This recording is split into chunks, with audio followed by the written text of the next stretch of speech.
Okay, so what we have here is a recommended list trial in sunny Lincolnshire, which is a novelty. We have a field. I mean, this year we've been very conscious of the fact that there was a high level of residual nitrogen in the field. The whole trial, the whole field in fact, has had a total of 90 kilos of N, and that was 30 kilos applied in the seed bed to give it a start.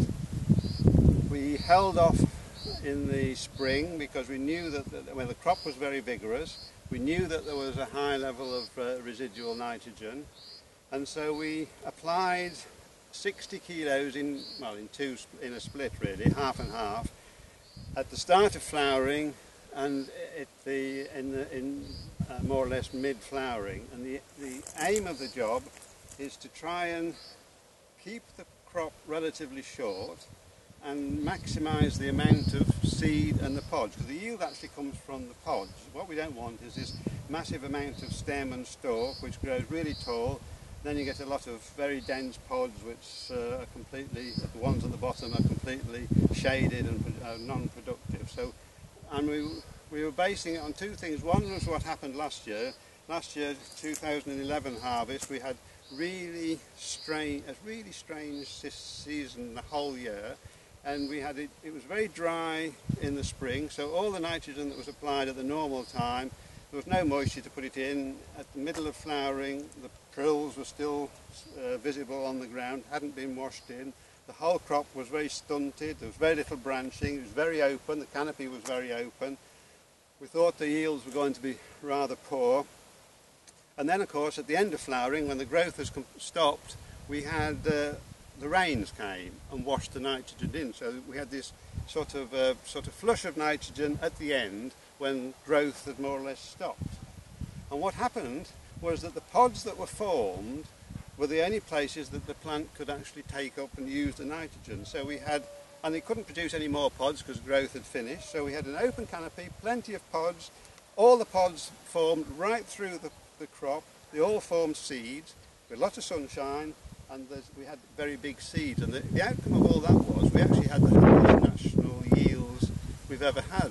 I think national UK, national English average was 3.7 tonnes, which is higher than we've ever had, on a crop which was the worst crop in theory. It was thin, it was pathetic, everything we didn't want. That crop actually gave us a high yield, and it gave us a high yield because we had pods. Pods is where you get the yield from.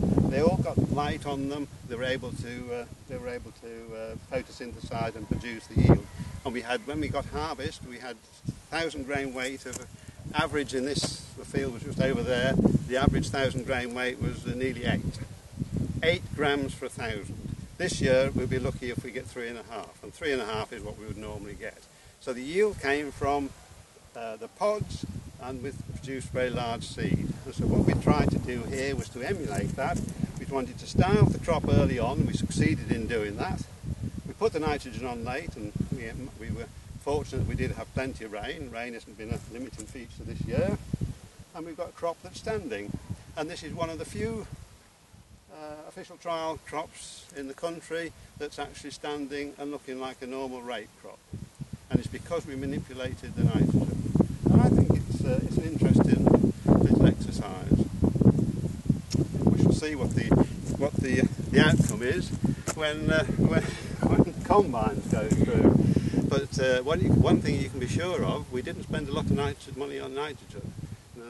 The farm field just over there, I think he put about 220 kilos of nitrogen on. That's a lot of money difference. It'd be interesting to see how much yield he gets compared to us, and what the economics of the job is at the end. The farmer's actually quite interested as well, having thought we were talking through our hat when all this started to lodge. He thought, well, perhaps we weren't on such a bad wicket after all.